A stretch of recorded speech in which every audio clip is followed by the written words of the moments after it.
একদিন গার্লফ্রেন্ড কাছে কয় বাবু আমার পেট ফুলে গেছে তুই খামাকা ফুডা জায়গার ভিতরে আমার হার্ট অ্যাটাক আনাবি না, যা গ্যাস্ট্রিকের ওষুধ খা, পেট ঠান্ডা হয়ে যাবে রে। মানে তারা ওই জায়গায় নিচ্ছে, এই জায়গায় বুঝতেছেন না ভাই। তা বুঝছি, মানে এই কথাটা শুনলে কোন গার্লফ্রেন্ড যদি বলে যে আমার পেট ফুলছে, আবার পিরিয়ড হচ্ছে না, হ্যাঁ শেষ। বমির কথা বলে যে বমি আসতেছে, প্রত্যেকটা বয়ফ্রেন্ড জায়গায় মরে যাবে এই কথা শুনে। ও আসলে আসুক, হঠাৎ করে একদিন গার্লফ্রেন্ডের গালের ভিতরে চুমা খাইছে বয়ফ্রেন্ড। আচ্ছা, কি ব্যাপার তুমি আমার চুমু খাইলে কিসের জন্য? কয় ডাক্তার কইছে কিছু খায় তারপর ওষুধ খাইতে। বাহ বাহ বাহ। তাছাড়া হাতের দ্বারা কিছু নাই, খাবে কি? দুই বেলা প্যারাসিটামল ভাইয়া, প্যারাসিটামল। আর দুই বেলা চুমু। চুমু খাবার, তাই না? চুমু সবচেয়ে ভালো ওষুধ।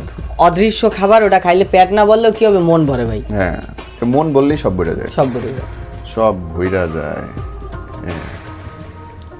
বাই দ্য ওয়ে, আজকের পর্বটা অশালীন হিসেবে 18+ মানুষ হিসেবে দেখবেন। যদিও আমরা অশালীন কোনো কথা বলি নাই, কিন্তু আপনার যদি মনে হয় যে এটা অশালীন, তাহলে বুঝবেন আপনার মনে ঝামেলা আছে। কাশি আসলো কা তোমার? আইসক্রিম খেয়েছি। শীতের দিনে আইসক্রিম? আইসক্রিম, হ্যাঁ। তবে শীতের দিনে আইসক্রিম কিনতে গেলে দোকানদার এমন ভাবে তাকায় লাগে যেন মাদক কিনতে আসছে। হ্যাঁ, ট্রু ট্রু। আমি কালকে দুইটা আইসক্রিম খাইছি।